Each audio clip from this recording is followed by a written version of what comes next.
Nawiązując do tytułu filmu, to Lexus LS 430 nie jest najlepszą limuzyną wszechczasów, ani też swoich czasów. Co to w ogóle znaczy, że wóz jest najlepszy? Czy jest to suma wartości takich jak najszybszy, najtrwalszy, najoszczędniejszy, najlepiej wyposażony, czy też najlepiej wyciszony? Moim zdaniem jest to wyłącznie subiektywna opinia przedstawiać jakiś wóz jako ten mitycznie najlepszy. Aczkolwiek Lexus LS 430 jest naprawdę wyjątkowy. Wyjątkowy był w 2000 roku, kiedy debiutował w Detroit w Stanach Zjednoczonych i po 24 latach nadal jest wyjątkowy. Uwzględniając to, co serwują nam obecnie producenci, śmiem twierdzić, że jest fenomenalny i za moment postaram Wam się to udowodnić. Ja nazywam się Krzysztof, oglądacie kanał Dziani Mobilni i zapraszam Was serdecznie na film.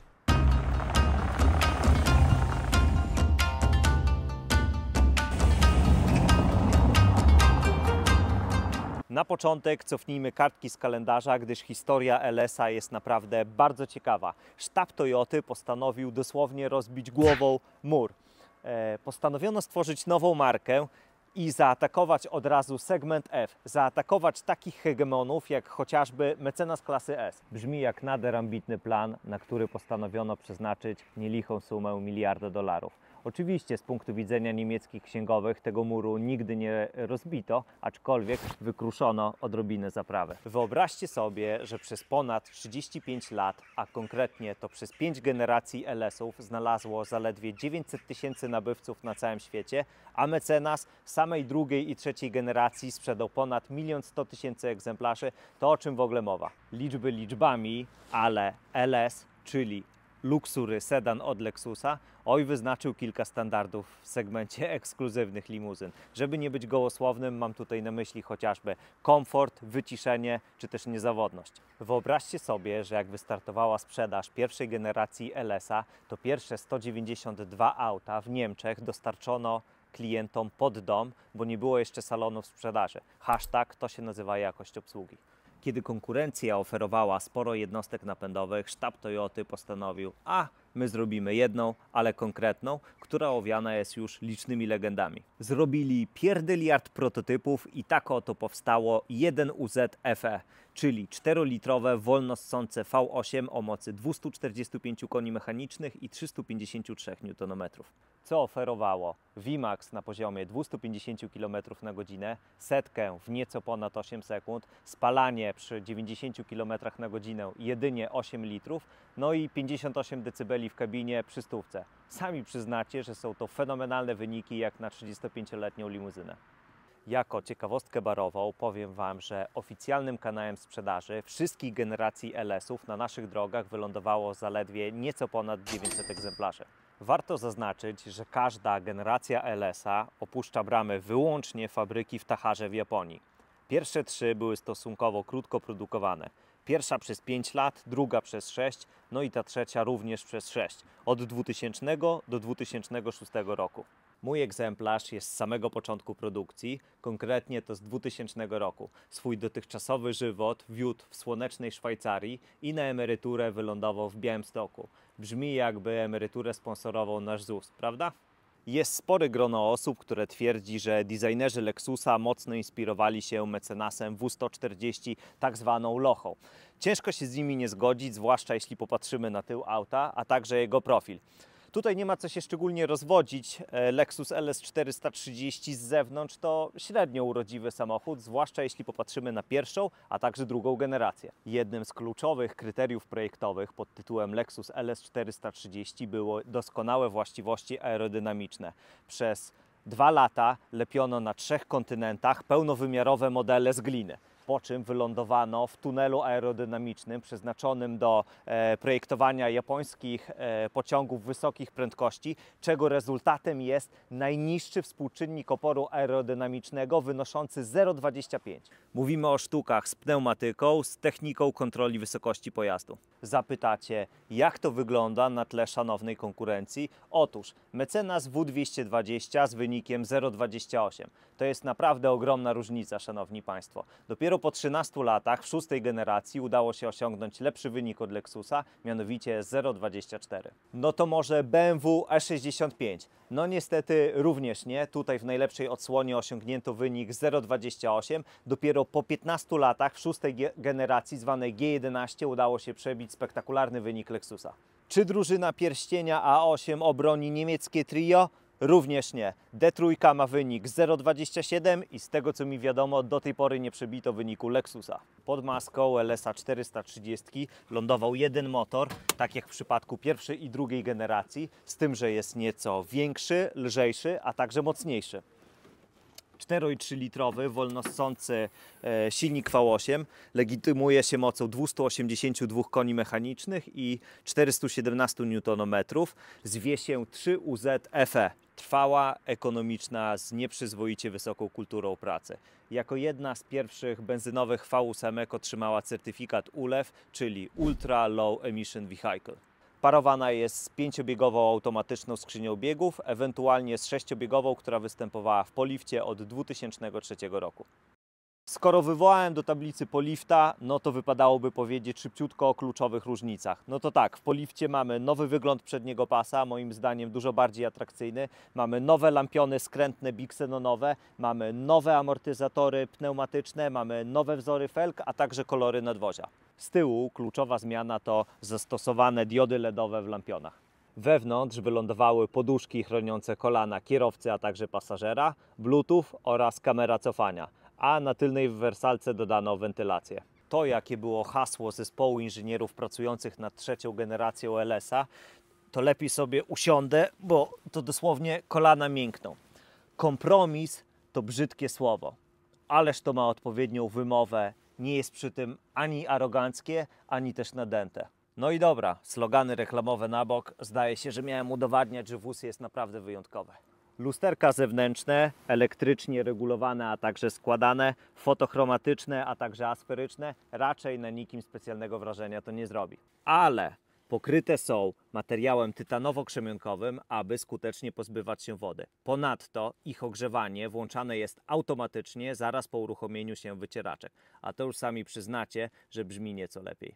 Zbliżając się do zamkniętego auta, w lusterkach zewnętrznych odpalają nam się lampki kałużowe, oświetlając nam tutaj całą przestrzeń przy przednich drzwiach, abyśmy w żadnego klocka nie wdepnęli. Przednia szyba pokryta jest powłoką antyrefleksyjną, dzięki czemu deska rozdzielcza odbija nam się w minimalnym stopniu w pełnym słońcu. Pneumatykę mamy z zakresem regulacji koza, gdzie wysokość od asfaltu do krawędzi przedniego nadkola to 71,5 cm, a w trybie Super Koza mamy wysokość 73 cm z malutkim haczkiem. Na pokładzie mamy takie oczywiste oczywistości jak bezkluczykowy dostęp, domykanie wszystkich drzwi, no a także zamykanie z poziomu wszystkich klamek. Podczas jazdy autostradą w ulewnym deszczu wszystkie szyby boczne pozostają suche, ponadto pokryte są filtrem UV i IR, a także są klejone. Auto ma ponad 5 metrów długości, a jego średnica zawracania to zaledwie 11,4 metra. Jest to, szanowni Państwo, poziom takiego brzdąca jak chociażby ostatnia odsłona Skody Fabii.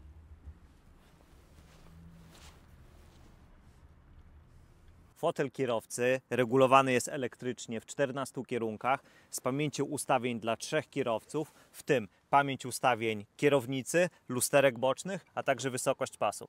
Fotele przednie są wentylowane, a także ogrzewane za pomocą tychże dwóch uroczych pokręteł, które możemy w ten sposób schować, aby nie zaburzały nam przestrzeni naszego zen. O asystentach kontroli trakcji, hamowania nie ma co się za bardzo rozwodzić, ani też o zestawie poduszek. Warto jednak wspomnieć, że poduchy napewniają się dwuetapowo w zależności od kolizji. Im mocniejszy dzwon, tym silniejsza reakcja. Domyślam się, że zapewne większa część z Was dobrze zna te tańczące nawiewy, ale one nie są takie ograniczone, że biją jednostajnie od lewej strony do prawej i tak w kółko. Otóż na pokładzie mamy zestaw czujników monitorujących temperaturę.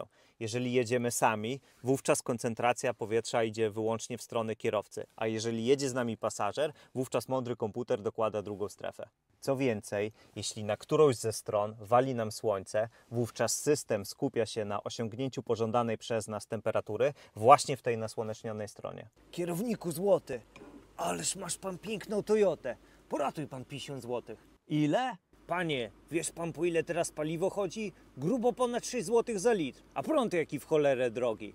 Inflacja do tego ciągle rośnie. Tutaj, szanowni państwo, mamy schowek na wizytówki, banknoty, a także monety. Jakby nie patrzeć, wóz sprawdzi się również idealnie na taryfę. Zapytacie, czy audiofile posłuchają bez uszczerbku na zdrowiu Krzysztofa Krawczyka?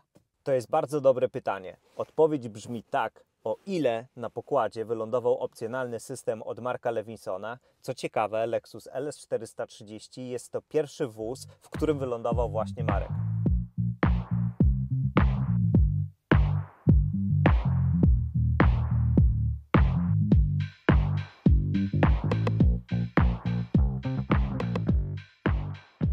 Orkiestra składa się z 9 grajków, a ich moc to 240 W.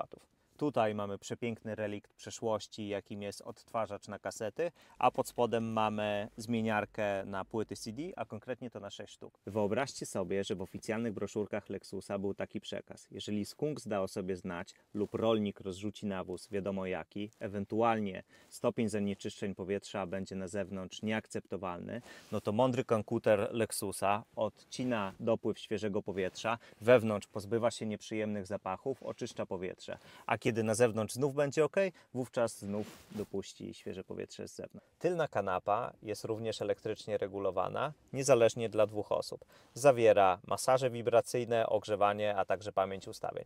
A jeśli jest za mało miejsca dla szanownego pana prezesa, wówczas mamy na to tutaj rozwiązanie. Możemy przesunąć do przodu fotel pasażera, a także podregulować kąt oparcia. Aha, zapomniałbym. W podłokietniku również posterujemy radiem, klimatyzacją, czy też tylną roletą. Tutaj mamy wielkie niedopatrzenie, gdyż roletami bocznymi musimy operować ręcznie. Lodóweczka również melduje się na pokładzie. Co prawda jest na niewielkiej wielkości trunki, aczkolwiek nie z takimi problemami sobie człowiek radził. Pod tylną kanapą znajduje się zbiornik paliwa, dzięki czemu mamy solidną pojemność bagażnika. 497 litrów albo 573. Wszystko zależy od tego, jaką wersję wyposażenia mamy. Zwróćcie proszę uwagę, jak mamy fajnie umiejscowione zawiasy, przez co nie ograniczają nam w ogóle przestrzeni bagażnika. Elektryczne domykanie klapy bagażnika w standardzie, a jakże.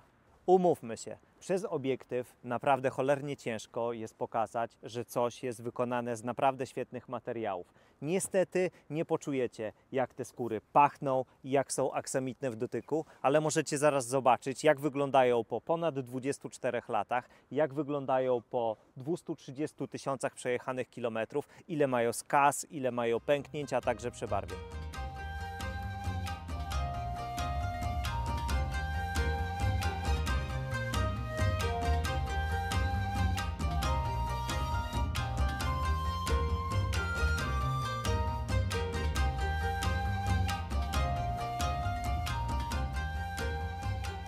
Zaznaczam, że ja z autem nie robiłem nic poza korektą lakieru. W gorszym stanie w zasadzie jest tylko podłokietnik. Jak widzicie, wysłużyła się podbitka i popękała trochę skóra. Znak czasu dotknął również lakier na drewnianej części kierownicy, aczkolwiek jest to skaza z serii wizualna, a nie dotykowa. Pozostałe elementy drewniane zachowały się w stanie jak nowym. Na dziś to by było na tyle. O wrażeniach z jazdy opowiem Wam w kolejnym odcinku. Jeśli nie chcesz go przegapić, koniecznie zostaw suba. Aha, no i przypominam, że lajkowanie rąk nie brudzi. Sayonara!